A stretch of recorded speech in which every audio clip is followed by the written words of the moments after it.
and welcome to Drive with the DW Car Show. Coming up, an open-top SUV. We put Range Rover's Evoque convertible to the test. A sporty coupe from Bavaria, the BMW 440i. And the new SEAT Ibiza.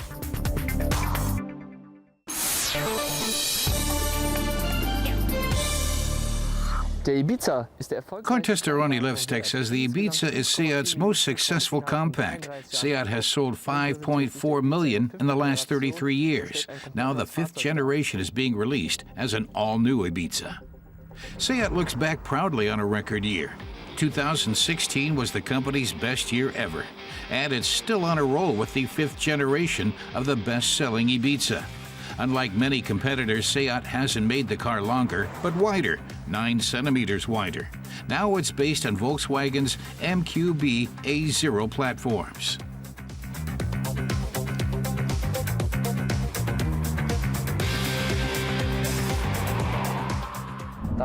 Ronnie says that widening the car made it possible to use wider wheels, and that greatly increases driving stability. SEAT offers three-cylinder gasoline engines. We're testing the most powerful one, the 1-liter 85-kilowatt TSI. At the end of the year, a new 1.5-liter 110-kilowatt TSI will roll off the assembly lines. The starting price for the new Ibiza is just under 13,000 euros in Germany. Technologically, the Ibiza has been completely redesigned. The developer's goal was to take a giant step forward in safety, appearance, power, and comfort.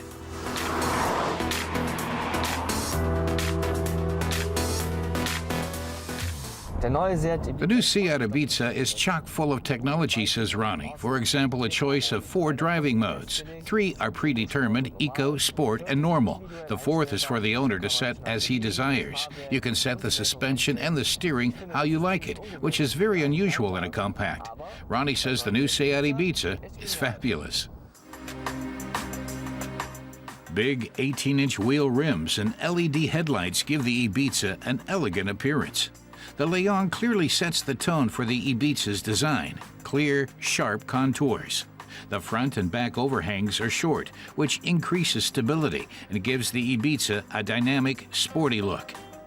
The extended wheelbase and the shape of the windows underscore the car's size.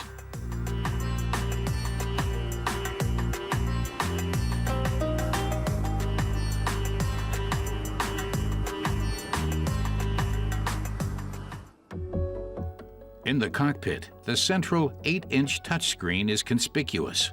All the buttons that used to flank it are now integrated in the glass surface.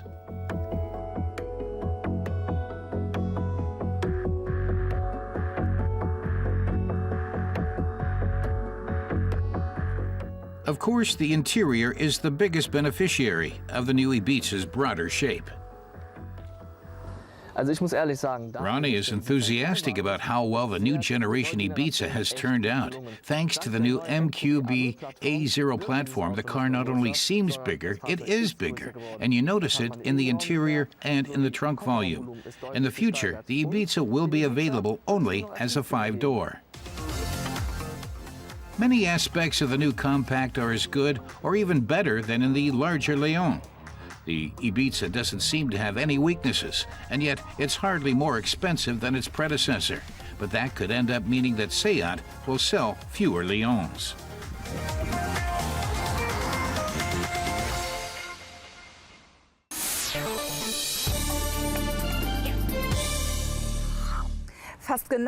Ines Petri says it's almost 1 year to the day since the car she'll test today came onto the market. It's an SUV, but like one you've never seen, SUV version 2.0, so to speak. Open the roof. Here comes the Range Rover Evoque convertible.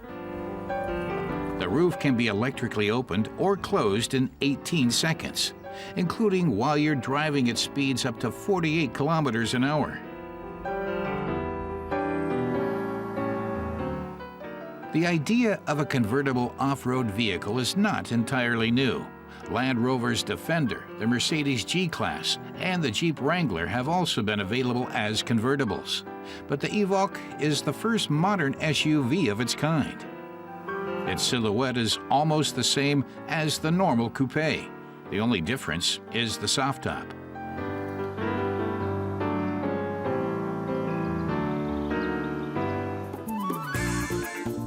All the engines available for the normal Evoque can be had in the convertible. We tested a car with a 2-liter diesel, 132 kilowatt engine. It accelerates to 100 kilometers an hour in 10.3 seconds and has a top speed of 195.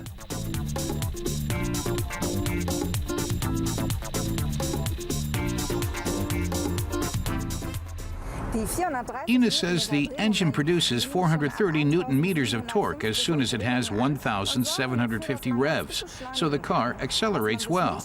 She wishes the 9-speed automatic transmission were quicker to respond.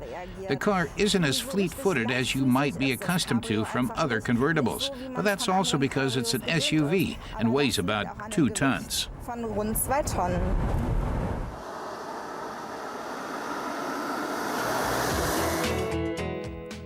Our test car is outfitted with the HSE Dynamic, which means it costs at least 61,000 euros in Germany.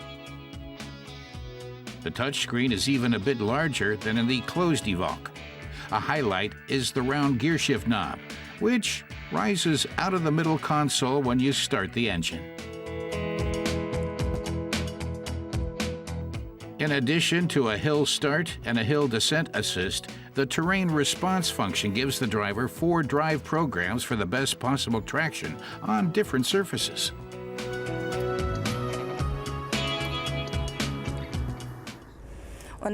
Ines points out that the display will show information about the all-wheel drive, but call it up and you're warned not to overestimate the vehicle's ability. Is the car trying to tell you it doesn't want to go off-road? Okay, we'll stay on the paved country road.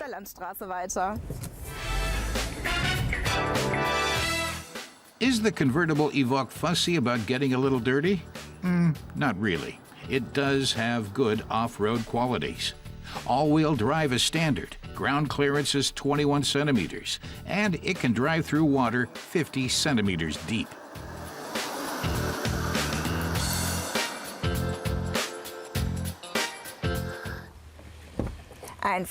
Ines wants to know how much room there is in the back of a 4-seater convertible with these dimensions. Thanks to the easy entry function, pressing a button shifts the front seats forward, making it easier to get in.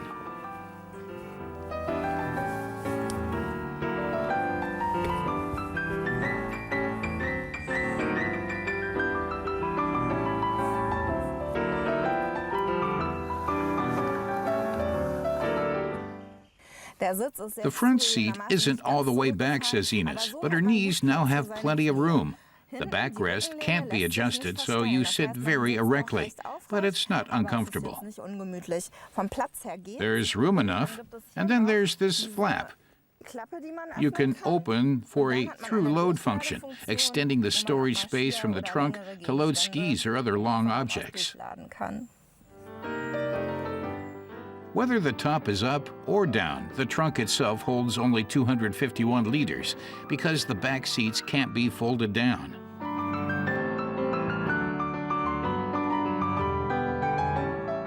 For an additional 300 euros, and to the disadvantage of the back seats, a wind deflector provides more comfort for the front seats. The Evoque convertible costs about 4,500 euros more than a comparable closed coupe. The convertible will cost you at least 50,000 euros in Germany.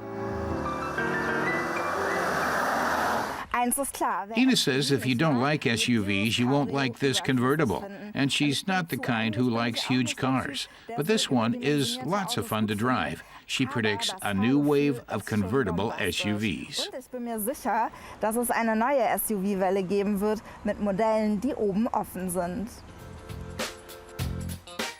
Volkswagen is jumping on the bandwagon. Last year in Geneva, VW presented the T-Cross Breeze, a convertible study based on the Polo.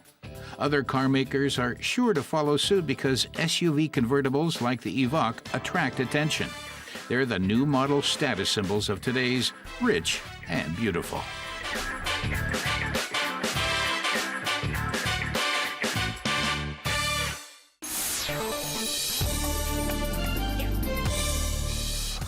The second-generation Audi RS5 Coupe A is hitting the streets. Its newly developed engine generates up to 331 kilowatts of power, propelling the car from 0 to 100 kilometers an hour in just 3.9 seconds. The radiator grille is flatter and wider, and the car boasts new lateral air intakes. The new RS5 Coupe sells for just over 80,000 euros in Germany. Jeep is also introducing a second-generation model, the Compass. This compact SUV redefines the notion of what a Jeep should look like. And thanks to the automaker's Select Terrain feature, which regulates the amount of power being sent to the front and rear wheels, it can adapt to either city or off-road conditions.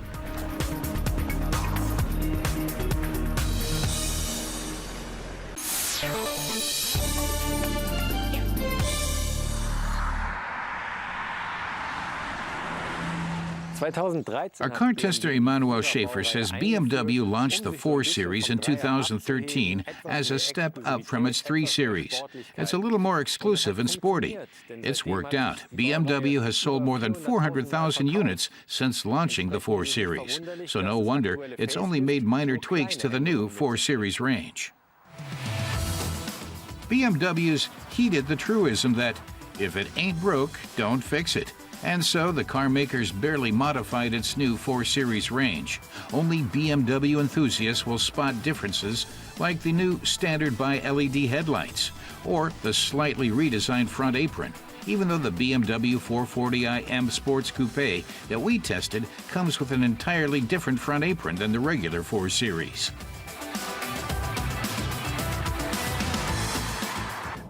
Emmanuel says they've stiffened the suspension, which you can really sense. The BMW 440i Coupe now really hugs the road, especially on corners. Emmanuel also loves the car's powerful output of 240 kilowatts, or 326 horsepower. The range has been given adaptive dampers and more responsive steering, which still makes for a very comfortable ride. However, these changes to the suspension system don't apply to the Cabrio. Here, BMW was happy with the status quo.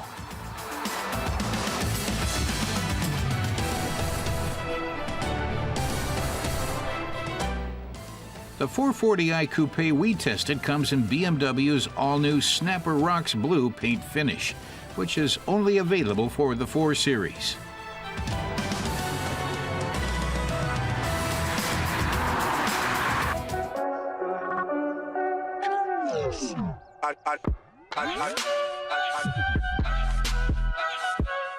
The new 4 Series range boasts novel LED taillights.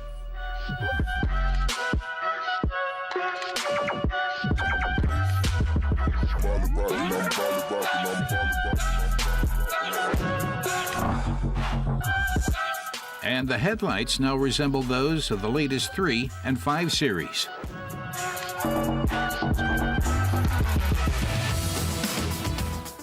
The carmaker claims the 440i Coupe uses 7.7 liters per 100 kilometers, though consumption will certainly be higher when racing along at a top speed of 250 kilometers.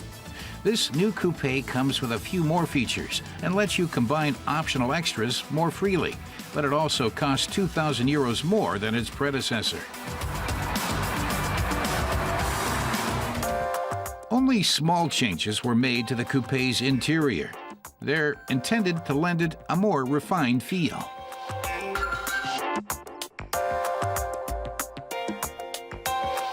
An optional 8-speed Steptronic automatic transmission costs an extra 2,150 euros.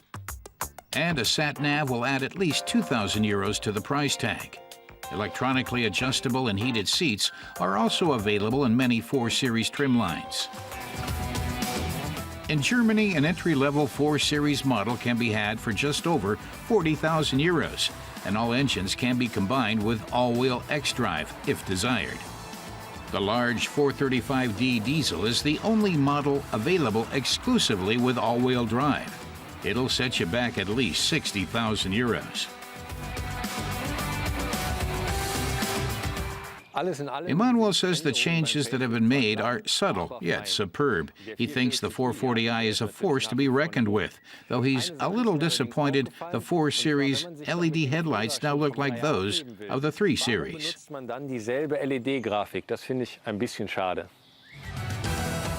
Maybe it's BMW's way of harmonizing its product range. All for one, and one for all.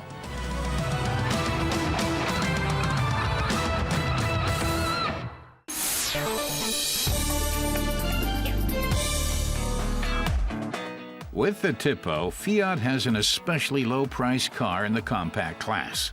The station wagon version has a starting price of just under 16,000 euros, well below that of competitors like the Astra Sports Tourer or the Golf variant. But here we're testing a more expensive version, the Lounge, with the highest of 3 trim lines. Automatic air conditioning and light alloy wheels are standard. Car tester Andre Zimmermann says the Tipo is not really his cup of tea. It starts when you get in. The material used for the door cladding and middle tunnel just cry out cheap. Then, the clutch is too loose. Andre finds himself pressing the metal every time he shifts. He's sure that would get old fast. And the gear shift. It feels like stirring a spoon in pudding, so there's plenty of room for improvement.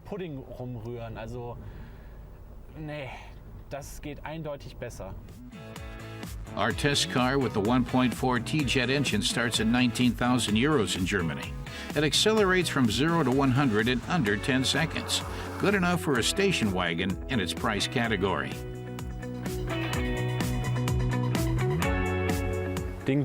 Andre says you clearly see why the Tipo is so low-priced. So many might choose to save a bit longer and get a station wagon that's a bit more upmarket.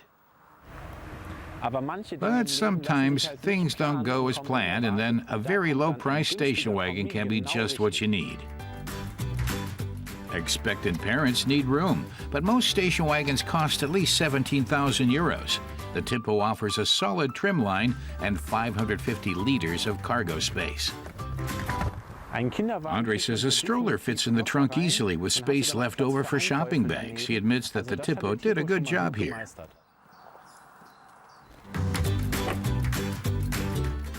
The Tipo station wagon is 20 centimeters longer than the 5-door version because of the big trunk. The Tipo doesn't look cheap from the outside.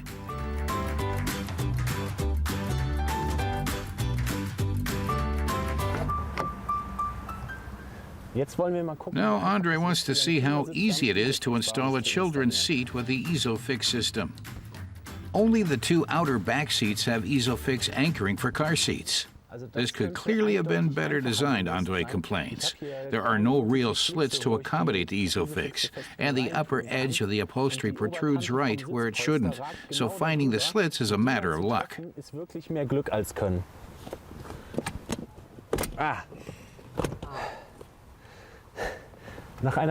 It seems like forever before he finally secures the ISOFIX, says Andre.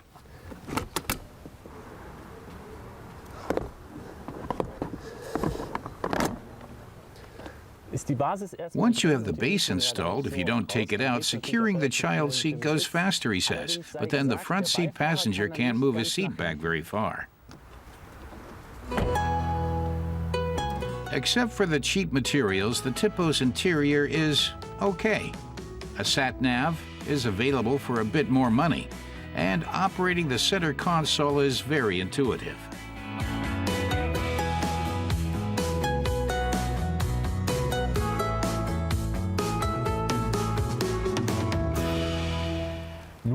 Just because this is cheap doesn't mean it does without technology, Andre says. His favorite is the adaptive cruise control, even if it costs more than in the Golf variant. The low starting price makes up for that. But all the buttons are a problem. The center console is very clear, but the steering wheel is just plastered with buttons. There's not only a button for the cruise control, but also another for the adaptive cruise control. There are more than 20 buttons on the steering wheel, 6 of them on its back. So you can't even see them. A disaster, says Andre. The suspension is very soft. That makes it spongy in curves, but on the other hand, comfortable on long trips. The Tipo station wagon has plenty of room and a very attractive starting price, but Andre isn't enthusiastic. He calls it a very sensible car, but he's not a sensible car buyer.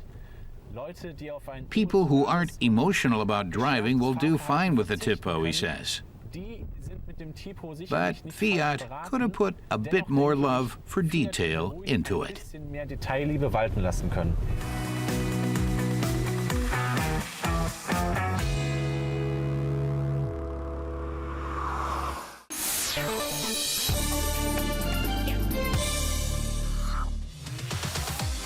The Nurburgring, Germany's most famous and infamous racetrack, draws thousands of visitors every year.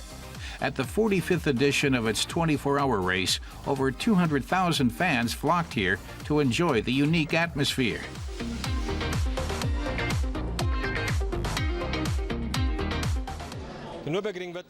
Bentley's Wolfgang Durheimer says the Nürburgring is called the mother of all racetracks. He says its topography, heritage, extraordinary curves, and difficulty make it one of a kind, and that no other track can top it.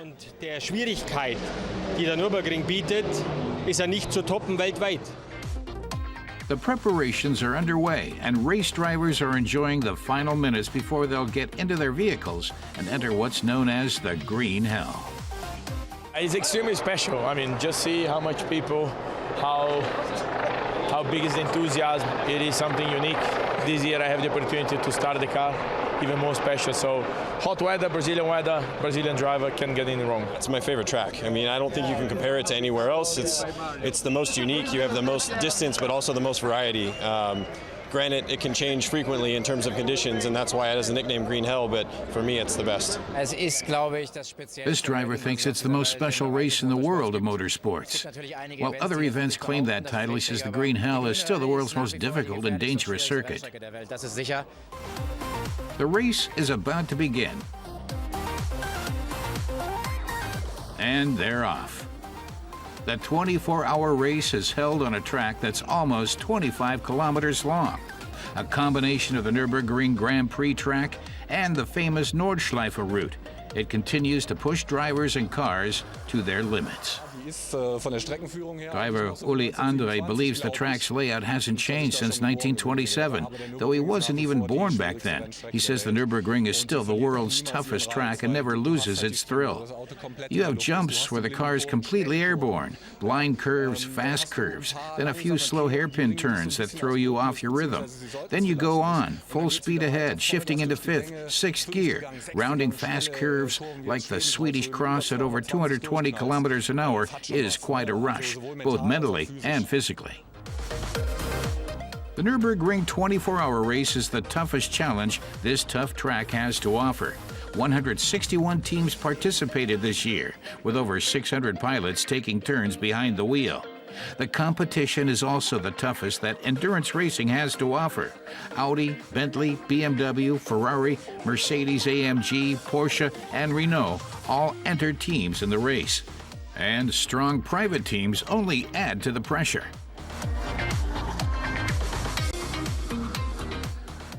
But the Nürburgring isn't just a venue to watch race cars. To celebrate the 90th anniversary of the legendary circuit, the Nürburgring Classic held a 3-hour race with classic and soon-to-be classic cars to get spectators revved up for the main event.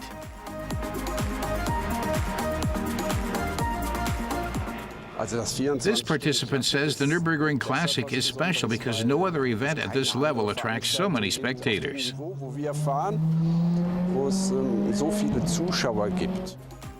But here the focus is mainly on having fun. Back to the 24-hour race. Even after dark, spectators are still in racing fever. The pilots and pit crew work and sleep in shifts. By the time dawn breaks, there's not much time left on the clock. This is when things really start to heat up.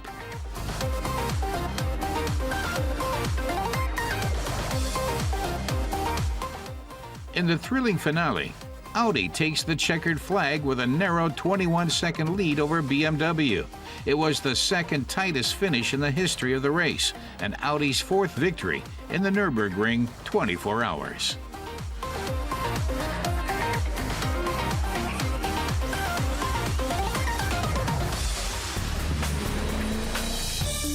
And next time on Drive It, Volkswagen's new luxury sedan, the Arteon. And a dream convertible, Mercedes S500 Cabriolet.